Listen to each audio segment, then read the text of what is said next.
Welcome.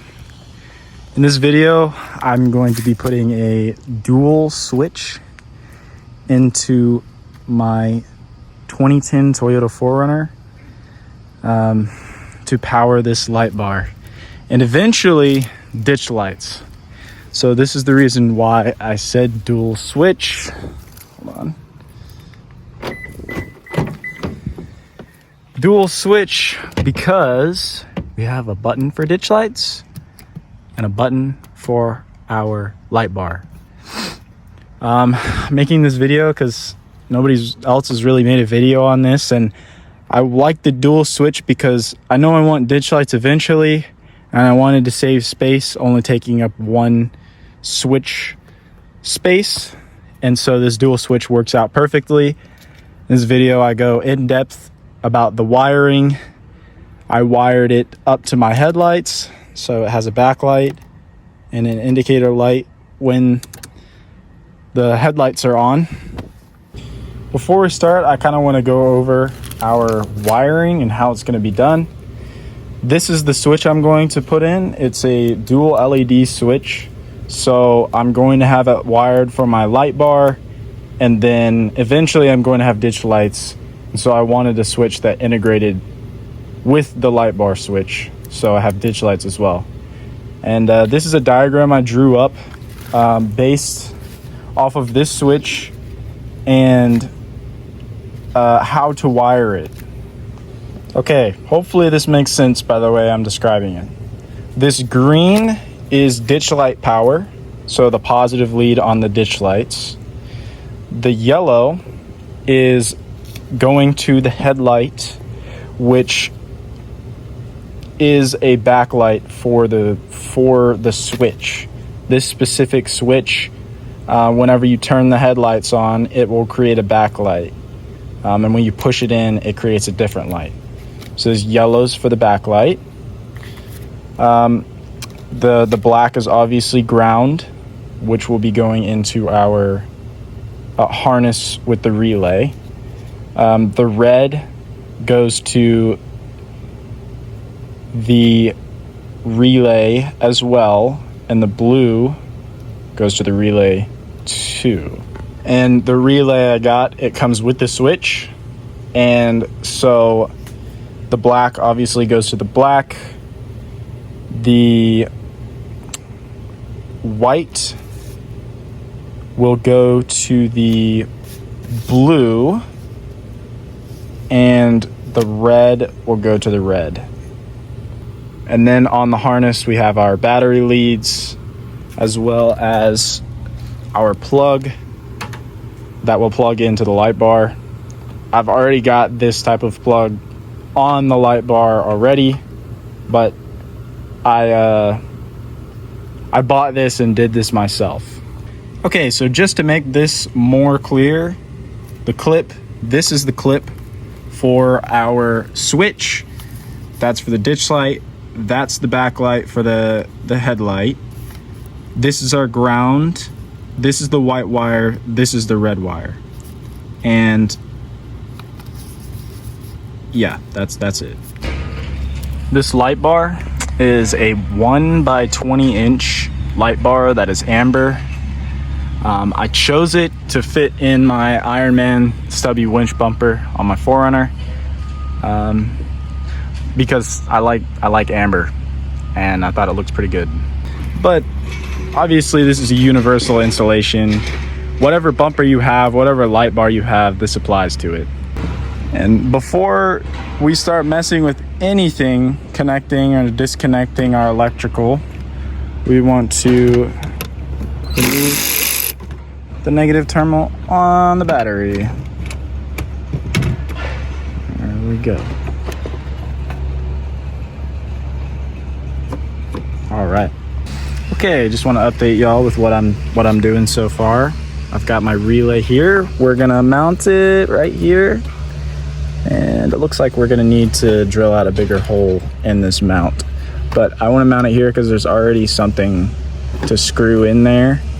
And then I've run our battery connectors with our inline fuse and our cable that runs to the light bar right here.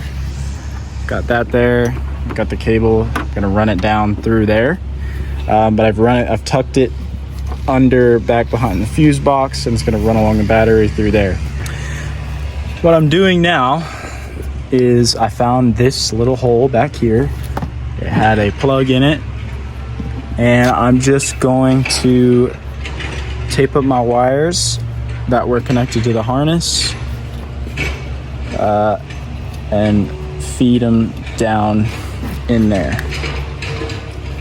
So feeding it down into that area. Now I do want to say, for this compartment, if you're scared about water getting in there, you might want to drill a hole in this plug to put this harness through before you put it in there. But I'm not worried. Yeah, wow, that was really easy.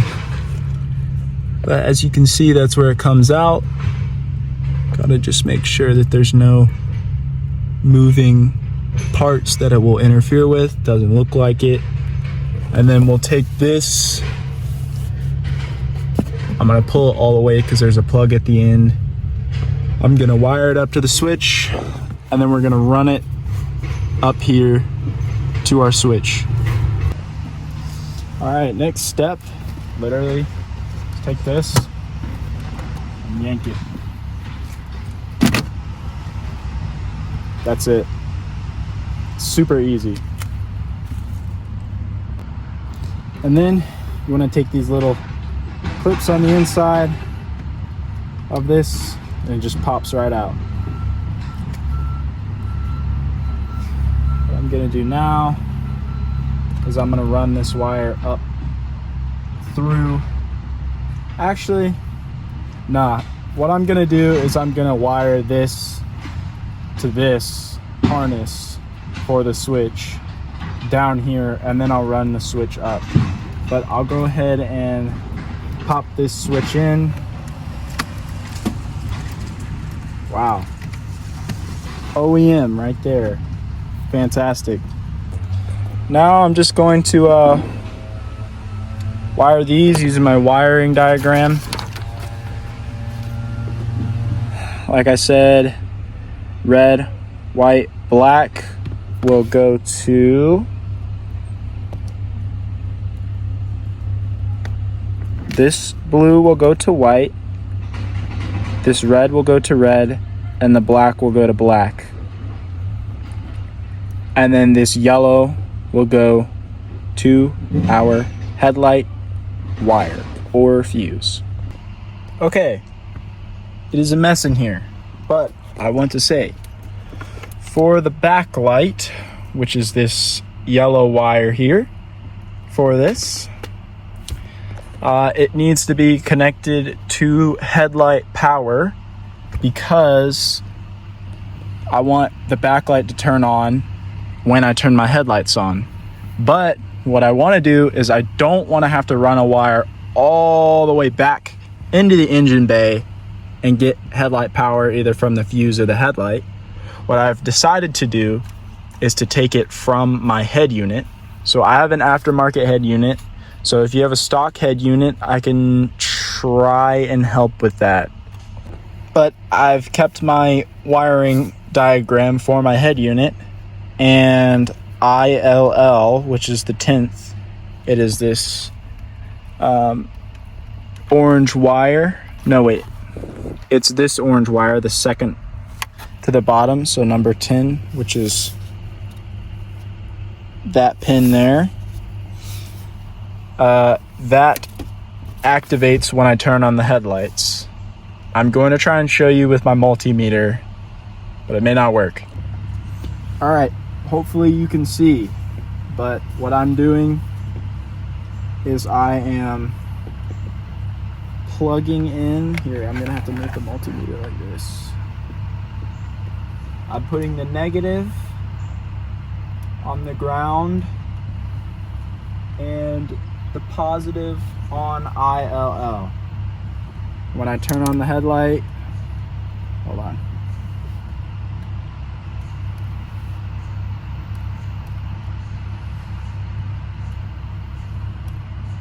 As you can see, it has power.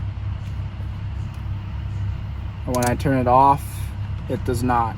So that means that it gets power when the headlights turn on. Now, this is the TS10 aftermarket stereo. It's pretty common. So if you've installed this in your car, or you plan on installing it in your car, this is the wire you want to try and connect it to. But it's this orange wire on this plug right here. So that wire, it actually doesn't connect to anything in my car, so it must be getting it from a different location, because my headlights still, or the head unit still dims when my headlights turn on. If you don't want to go through the hassle and you don't have a multimeter, you probably are going to have to run it up through the car and either tap into the fuse box for the headlight fuse, or just run it into the headlight wire on your headlight. But if you do have a multimeter, I suggest going through with the multimeter. I did plug the battery back up, going through with the multimeter, putting the ground on the ground, and testing different wires when the headlights are on and off,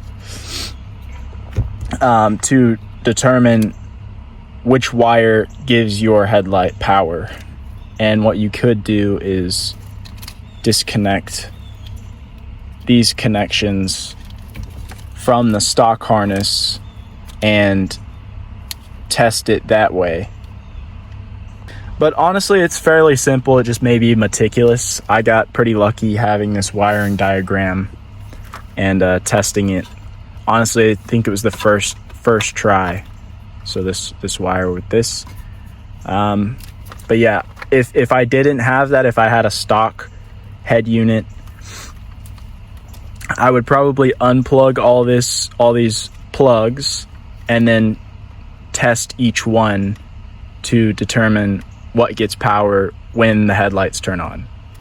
And honestly, you don't even have to go through all of this mess in order to have the switch functional. I just want the backlight on the switch when I turn my headlights on. So if you don't want the backlight, then you can completely skip this step. All right, so if you do want the black backlight and you have found your wire, you're just gonna cut it, splice a wire. In my case, I'm just gonna go directly into it because this goes into nothing. And then I'm gonna run it down through here under my steering wheel and up to the switch eventually over here. Yeah. Okay, so I have that wire. I connected to the headlight illumination light.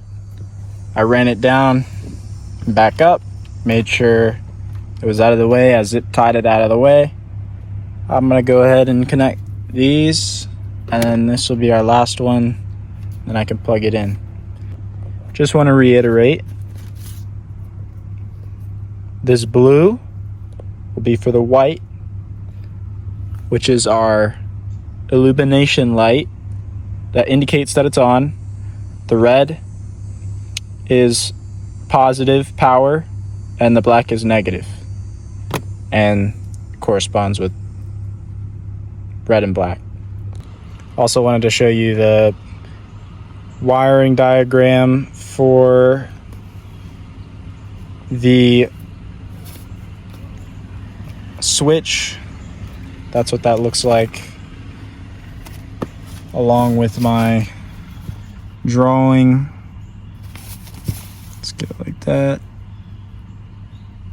There we go. Okay, so I got everything connected. Switch is in. Just gonna throw that back there. Got it all connected. Let's go over here. I did end up having to drill out the relay hole to fit this bolt. I connected this, connected the light bar. All I need to do now is just connect the relay up to the battery, but I need a 12 millimeter to do that, and I'm gonna put them on these terminals right there, and then gonna test it out. All right, I've got everything in. This is a test. I click the button and our light bar turns on. This is with the headlights off. Light bar is on. Okay. I do have a complaint about this harness. The wire that brings the wires to the leads of the battery is very short, which kind of sucks. Anyway, yeah, light bar turns on. This is with the headlights off. Turn the headlights on. Now the switch is illuminated and turns green when the light bar is on, green when the ditch lights are on, which will be installed in the future. But that's how our switch works. So yeah, pretty much I'm just gonna take everything out, organize it, zip tie it up. This wire line is extremely long. That'll go out to the light bar. I don't know why they did that, and then they made this one so short. But I think what I'm gonna do is just zip tie it all together and get it tucked away somewhere. All right, got it all zip tied down there. Got the light bar running up here, around here to down there, around the battery. Got this clamped down. Got that done. So, final showcase. Turn our lights on. We now have indicator lights. Turn them off. Light bar still works, but it doesn't light up. That's okay though. All that matters is that we can see it at nighttime. And exposures. There we go. It's fixed now. All right. There we go. Thank you for watching this video. If you found this video helpful in installing your light bar or installing a dual switch for your ditch lights and light bar, I would really appreciate if you could like and subscribe, even leave a comment. I love hearing about y'all's installs and how everything is going. All of the links to the light bar, the relay, the switch, everything I used in this video, I'll put in the description. So if you're looking for the specific models and everything, it's all down there. Go check it out.